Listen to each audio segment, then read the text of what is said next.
খড়গপুর আইআইটিতে ফের পড়ুয়ার রহস্য মৃত্যু। আইআইটি থেকেই উদ্ধার পড়ুয়ার ঝুলন্ত দেহ। দরজা ভেঙে পড়ুয়ার দেহ উদ্ধার হয়েছে। খড়গপুর আইআইটিতে ফের পড়ুয়ার রহস্য মৃত্যু। আইআইটি থেকেই উদ্ধার পড়ুয়ার ঝুলন্ত দেহ। যেটা জানা যাচ্ছে, দরজা ভেঙে পড়ুয়ার দেহ উদ্ধার করা হয়। আবারও খড়গপুর আইআইটিতে পড়ুয়ার রহস্য মৃত্যু। দরজা ভেঙে ওই পড়ুয়ার দেহ উদ্ধার করা হয়েছে। সাত সকালে ঝুলন্ত দেহ উদ্ধার করা হয়েছে পড়ুয়ার। জানা যাচ্ছে যেটা যে সিভিল ইঞ্জিনিয়ারের চতুর্থ বর্ষের ছাত্র ছিল ওই পড়ুয়া। খড়গপুর আইআইটিতে ফের পড়ুয়ার রহস্য মৃত্যু। আইআইটি থেকে উদ্ধার হয়েছে পড়ুয়ার ঝুলন্ত দেহ। দরজা ভেঙে উদ্ধার করা হয় পড়ুয়ার দেহ।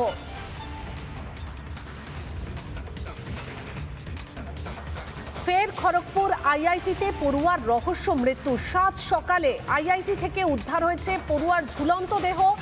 দরজা ভেঙে পড়ুয়ার দেহ উদ্ধার। আইআইটির সিভিল ইঞ্জিনিয়ারের চতুর্থ বর্ষের ছাত্র ছিল এই পড়ুয়া।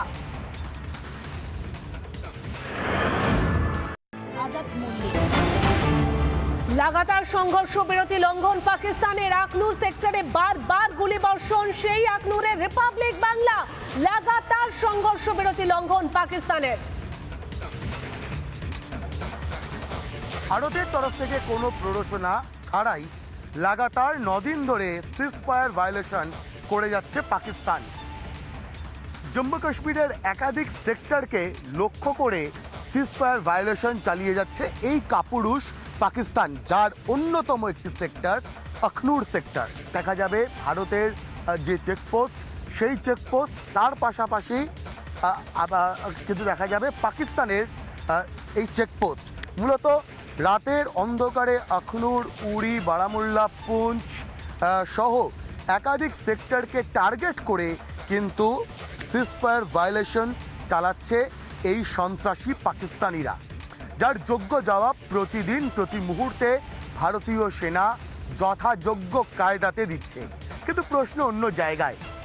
এর আগে যেটা দেখা যায়নি, কার্যত নজিরবিহীনভাবে এই যে অংশ যেখানে ভারত এবং পাকিস্তান উভয়ের চেকপোস্ট রয়েছে, আন্তর্জাতিক সীমান্ত হোক বা লাইন অফ কন্ট্রোল, সাধারণভাবে আন্তর্জাতিক সীমান্ত অতিক্রম করে সিজফায়ার ভায়োলেশন করার ঘটনা সাধারণত ঘটে না। কিন্তু এবার পাকিস্তান সমস্ত নিয়ম রীতিনীতি ভুলে সেই বিষয়টাও ঘটিয়ে ফেলেছে, যার যোগ্য জবাবও পাকিস্তান পেয়েছে, পাচ্ছে এবং আগামীতে যদি আবারও এই ধরনের ঘটনা ঘটে তাহলে পাবে, এমনটাই সাফ বার্তা ভারতে। ভিডিও সঞ্জনিয়ার সঙ্গে ভাস্কর বসু, রিপাবলিক বাংলা, জম্মু। আজাদ মল্লিক এই মুহূর্তে খবরের শিরোনামে। এনফোর্সমেন্ট ডিরেক্টরেটের হাতে পাসপোর্ট জালিয়াতি মামলায় 8ই মে পর্যন্ত ইডি হেফাজতে এই মুহূর্তে রয়েছে আজাদ মল্লিক। তার বাড়িতে অর্থাৎ বিরাটিতে, সে যে বাড়িতে দীর্ঘদিন ধরে ভাড়া থাকতো, আমরা এই মুহূর্তে রিপাবলিক বাংলা সেই বাড়িতে এসে পৌঁছেছি। এই বিল্ডিংয়ের একেবারে যে 3rd ফ্লোর, সেই 3rd ফ্লোরেই দীর্ঘদিন ধরে বাড়ি ভাড়া নিয়ে থাকতো এই পাকিস্তানি নাগরিক এই আজাদ মল্লিক। আমরা এই মুহূর্তে সেই জায়গায় এসে উপস্থিত হয়েছি, যে ঘর এই মুহূর্তে আমরা দেখতে পাচ্ছি তালা বন্ধ অবস্থায় রয়েছে। আর এই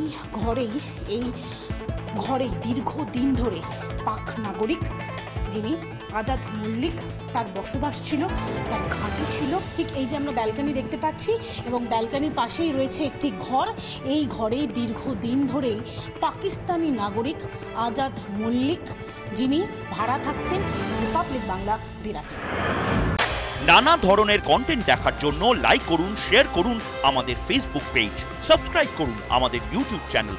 পাশাপাশি অন্যান্য ব্রেকিং নিউজের জন্য অবশ্যই চোখ রাখুন রিপাবলিক বাংলায়।